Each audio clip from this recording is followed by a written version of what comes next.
Welcome to Living the Reclaim Life podcast. I'm Denisha. We're glad you're here for conversations that revive hope, inspire healing, and encourage you to live a vibrant life with Christ. So grab a cup of coffee as we chat with today's guest. Episode 53. Do you know what that means? What does it mean, Denisha? That means that we have been podcasting for 1 year. Woo-hoo! This is where I wish we had those buttons that were like sound effects. Dun, We're dun, like, dun, dun, dun, dun, dun, dun. yes, Yeah. like confetti should be flying right now, you guys. 50. This is episode 53. Happy anniversary to us. I know. So welcome, Living the Reclaim Life. This has been super fun. So reclaimers, because that's who you are. You are brave, brave women who are stepping into their story to reclaim their story from painful pasts, right? Mm-hmm. Like that's what we're doing. And we've each worked through it and are still working through it. And here we are in episode 53. So this month, we are so excited to just we have so many amazing guests coming up this month. And so Valerie and I thought we'd kind of talk about why do we unpack our past, right? We talk about reclaiming our story. Mm-hmm. And so, I guess I should introduce you that Valerie is with us today. That's okay. They're getting used to me. We're just so comfortable with each other. It's awesome. So Valerie and I today, we're going to talk about, kind of set this up, right? We talk about reclaiming our story, but there is a first step to reclaiming our story. Mm-hmm. And that means, identifying that we have something in our past that needs to be reclaimed. Yeah. And so as we step into that, I have so many thoughts on this because number one, I spent years saying like, I'm not touching my past. Mm-hmm. I'm not touching it. Right. And we have such a passion for helping women find hope and healing from a painful past through a vibrant relationship with Jesus. Okay. Well, in order to have that passion, I kind of had to have some victories with the Lord myself in that category. Mm. And for me, and I want to hear your take on this too, Valerie, I feel like for years I'm a stuffer. So if a high emotion, a big emotion comes up, I am a stuffer. So I will take it and stuff it down. And what I realized is I was kind of stuffing it under a carpet. Mm. And then one day, like in my late 30s, I looked down and suddenly there was this huge like speed bump in the middle of my carpet of life. And I'm like, what is that? And then I started trying to walk over it and begin tripping over it. Mm. And tripping over it for me looked like responding really strongly to situations that maybe shouldn't have been as strong. It looked like having just a lot of tenderness and kind of feeling stuck on my speed bump right in my carpet. And that was when the Lord began to say, let's look under the carpet. Mm. And I'm not even going to lie, I was terrified. Mm. So that's what we're going to talk about today. Like, why do we not want to, we kind of have to look back to go forward. Yeah. And so what makes us not want to do that? And what's your story with this, Valerie? How can you relate to like that desire for healing, but the fear of looking backwards in order to allow God to take you forward? Well, as some of you already know, just as I've shared, I grew up pretty much in a regular home and not much was going on. It seemed like just normal life, mom, dad, brother, and we went to church and everything seemed good, seemed normal. There wasn't a lot of issues or, big stuff going on or, dysfunction.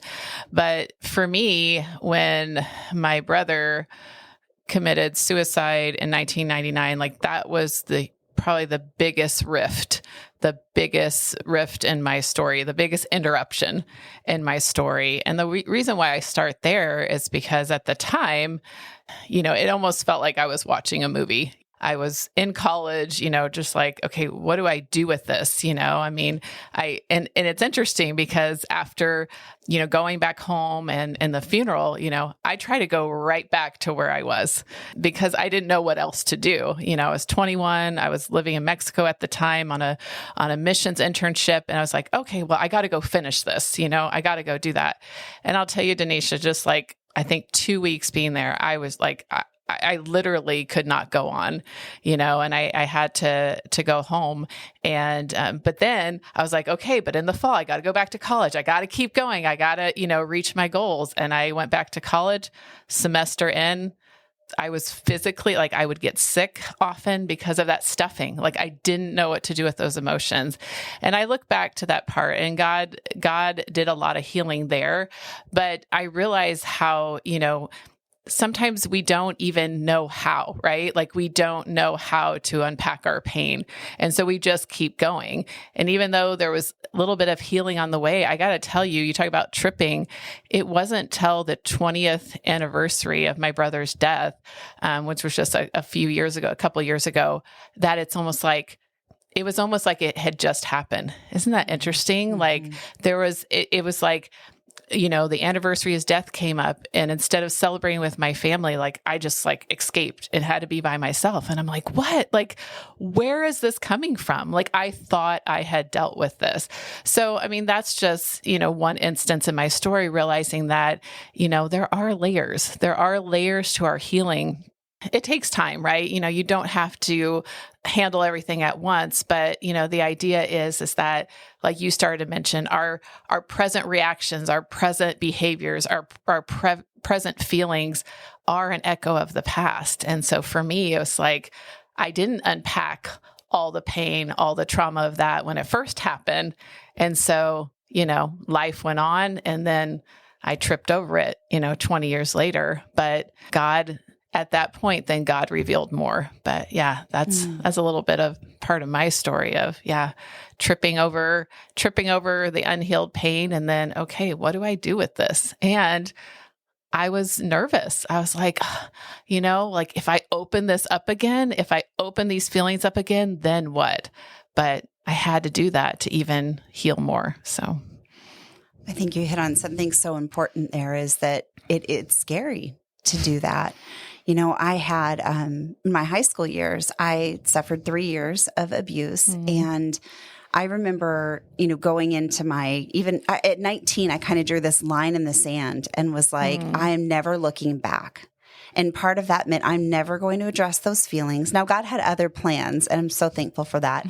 But I remember feeling when people would talk about, or something would evoke those emotions in me, I almost felt like I had a sweater on with a thread.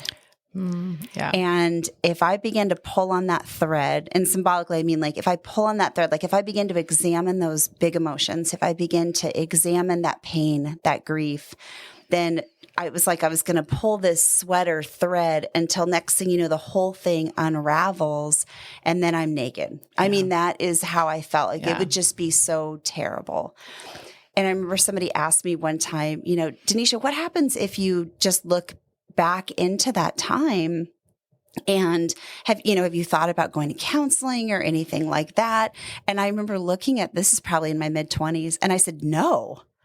And they said, well, why not? Like, do you feel like you have anything to go back into, to heal from? And I said, no, that just all sounds terrible. And it was kind of that sweater picture, that I had. Oh no, if we tug on that one, nobody touched that thread. So I think there's a lot of reasons that we don't. I was convinced that if I went back to unpack those big feelings, those big emotions, that there would be more pain, or that I would end up stuck in that space in my life, that I would go back to 16, 17, 18 years old and be stuck there. And like, you can't come out of it. Yeah. And I had, especially with my brother, I had the fear of opening up other wounds for other people. Does that make sense? It's like, like my parents, okay, if I dive into this again, if I want to heal in this area, and maybe they're not ready to, am I going to hurt them? So it's almost like that fear of like, what are other people going to think? I don't know if you've experienced that too. Yeah. What are other people going to think? And, can I handle this? Am I going to come back from it? Well, I think that too, with your family, was involved in, your story with, your brother. Your family was involved in that. So there was that. I can see how you had that pressure of, if I open this up, am I going to reopen it up for them? Exactly. Yeah. I think I really believe the lie that if I go there, I'll stay stuck. But I think the truth is that for me, I was already stuck. I was already stuck in, the pain from the things I experienced. I was already, walking that out in so many different ways. I was living out of the pain of my story. And I think I came to the point in my late 30s, I really didn't have a choice, if I'm honest. God really moved in that sovereignly. But I think I finally came to the point where God was saying, do you want your story to have power over you? Or do you want to have power over your story? Yeah. Will you let me heal it? And for me, it was a trip to Las Vegas, where he began to just really, he sovereignly began to unravel my sweater. And what I came to realize was that I was safe with him, right? Yeah. Those big emotions, all of that, they didn't feel safe. They weren't safe, but that I was safe with him. Yeah. And so kind of a crazy story. And I think I shared this once before on the podcast, but we were at a women's conference in Las Vegas, and there was like 19 people from our church. And we were staying at this Airbnb, kind of really off the beaten path. Like it wasn't off the strip. During those 3 years of abuse for me, the first trip that I was taken on by this family friend was to Las Vegas. And we stayed in this hotel that it had a triangle shaped parking lot. And I remember kind of walking, he was a trusted family friend that had been around, since I was like 8 years old. And my mom sent me on this trip with him. And I remember walking through the casino and smelling smoke. Everybody was smoking back then in the casinos. And I remember the smell of smoke. And then I remember us opening the door to the room, and I realized that there was one bed. And I remember I was 16 years old, and the fear that just came over me like a wave. And I remember I said, well, where am I going to sleep? And he's like, oh, we'll just sleep here. It'll be okay. And that was when the abuse started for me and went on for 3 years. But I remember standing in that hotel room, that first trip, and looking out the window to this triangle shaped parking lot. And I just kept thinking, I wish I was out there. I don't want to be in here. I want to be out there. Why can't I get out there? Fast forward to 2017. Okay. And we're in Las Vegas at this women's conference. We leave our Airbnb. We're driving along the highway to go to the church that we were going to a conference at. And we drive past this hotel, and everything in me, before I even realized what was happening or what I was remembering, my whole body was like, get out of the car. And I remember grabbing the handle, not that I would jump out on the freeway. That's a little crazy, but my body was like, we got to go. We got to go right now. My fight or flight kicked in. I was very evoked, and I sat in the car and started to have like shortness of breath, all of these emotions. And I looked out the window, and I see this hotel with a triangle shaped parking lot. And from 16, fast forward to my, late 30s, early 40s, I forget when that was. Well, 5 years ago, I guess I could. Anyways, we are not going to do math. But I just remember feeling like I was 16 again. And suddenly I was driving past the parking lot that I so desired to be in, but all of those emotions, to the point, guys, in that car, I could smell cigarette smoke. And there was nobody smoking in the car, but that was how much my body remembered that trauma. And so for me, that was my sweater. That was don't tug on that. But in this particular conference and time that the Lord took me into, this was when he said, I'm going to reclaim your body in the first place it was stolen. And he began to talk to me about reclaiming and what that meant over this trip. And I was undone during this trip. Let me tell you guys, I didn't have courage. I wasn't like, Lord, let's embrace my story together. God, here's what I know. Now bring forth what you want to heal. Like, I was not open. I wasn't surrendering to him. In fact, I was very closed off, going, don't you touch my thread. Don't you touch it. It's going to be bad. And he was so tender. And so I share this story for you guys that, as you're listening, if you think there's something in my past that I don't want to touch, it just needs to stay there. It's too big. It's too scary. I don't want to touch it. I might get stuck there. I just want to encourage you, friends, that when the Lord begins to heal those places in our story that are hard, when he begins to take that step into our painful past, that we can trust him. By the end of that conference, he had brought up a lot of things to me, but he was so gentle to nurture me through that. I remember walking into a breakout that was supposed to be on fear. And I thought I can handle fear because everything in me was evoked. Like I couldn't sit and worship. I was a mess. And I walked into Carrie Garcia's breakout actually, and it was on fear.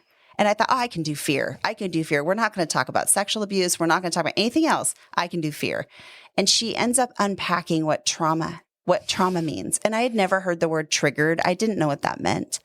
And I remember thinking, Lord, you are tricking me. You are like setting me up for healing. And I'm terrified.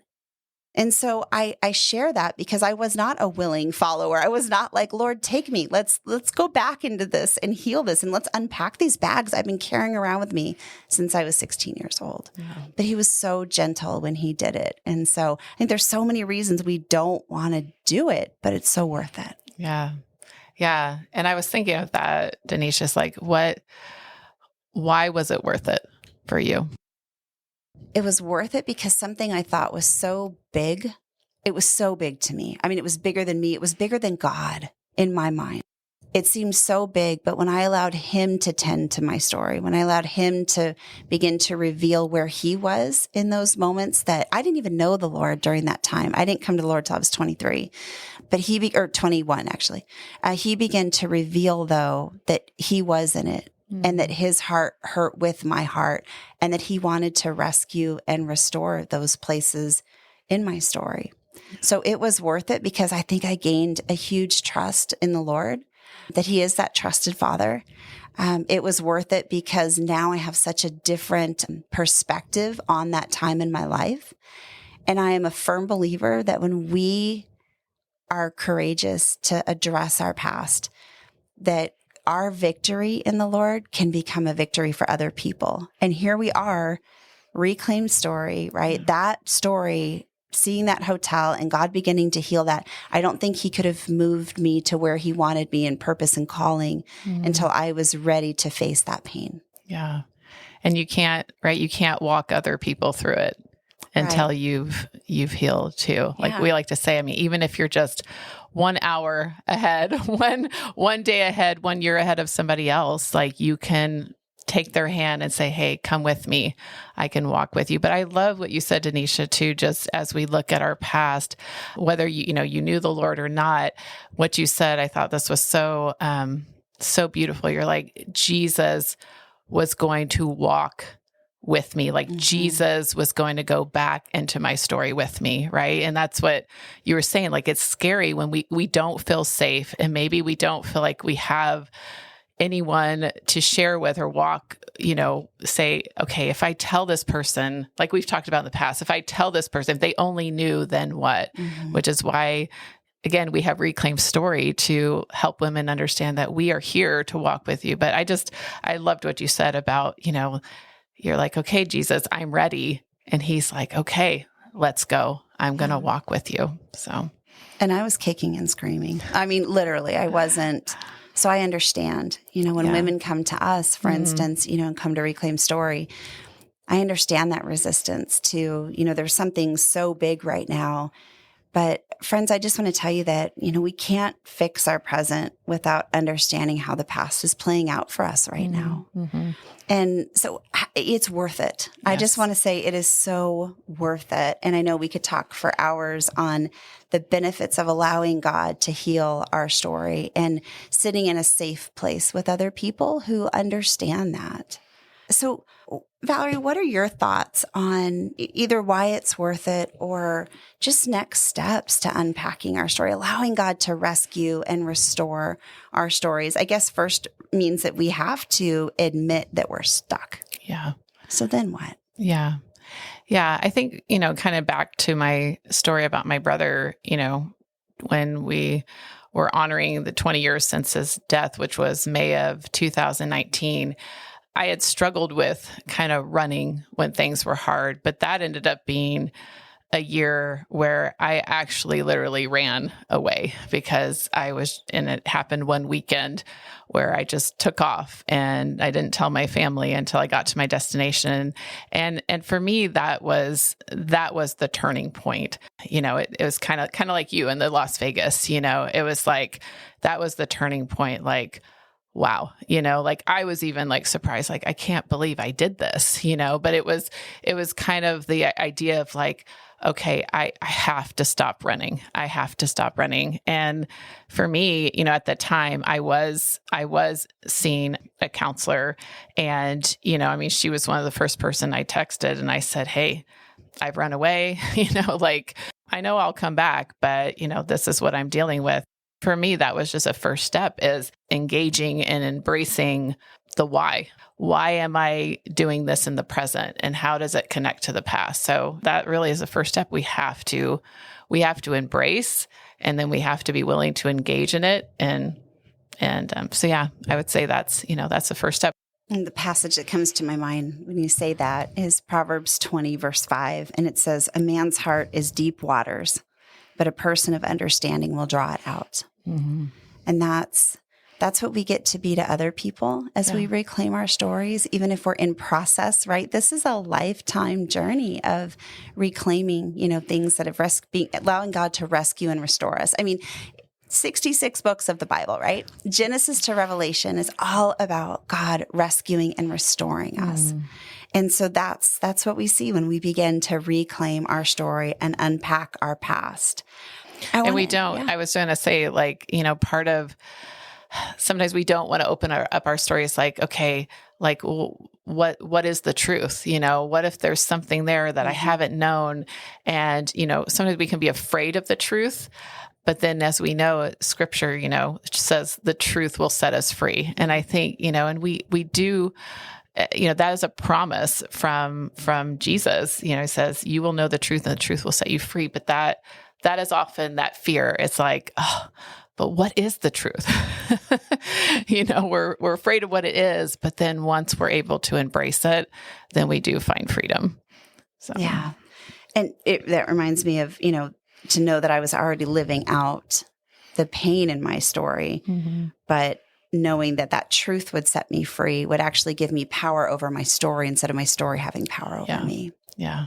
As we've been able to introduce for the first time the last few months, an in-person life group. And we've had about 16 ladies here locally. And Denisha, I'm sure you can attest to when these women signed up for this group, right? We said, this is an identity study. We're going to be going through a book, and gosh, all of us, I think, right? We can probably agree we struggle with our identity at some point.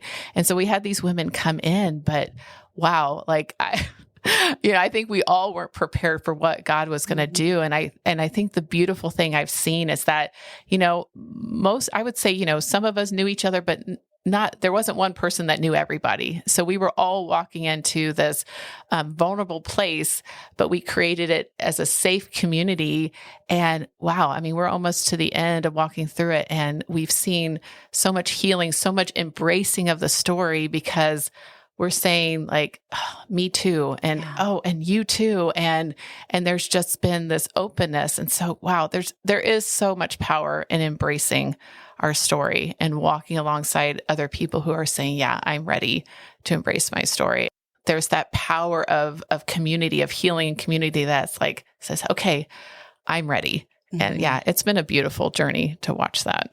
Well, and one of the lies I think that the enemy gets us to believe so much in why we don't share things is either one, past hurts, right? If we've been hurt by someone, we've shared with the wrong person. Yes. But I think the enemy loves to have us think you're the only one. Yes. You're the only one that's ever gone through that. I was convinced for years that I was the only one that went through the abuse I went through. And then the more I started talking to other women, there was so much freedom in that safe place of them saying, you too, I thought I was the only one. And, guys, there's really nothing new under the sun. And there are other women who have experienced what you've experienced, regardless of what your story is. And now, we're in year 3 of Reclaim Story. And I can officially say that I don't think anything shocks us because we know God's heart for for women. And we know that He is so faithful. I think of the song Mighty to Save, but He is so faithful to rescue and restore us. And there's nothing that surprises Him. Yeah. So we want to leave you with some next steps today. For some of you, you may think, oh, I've been unpacking my past. I've sought healing for those things, those places, where I've gotten stuck in my story.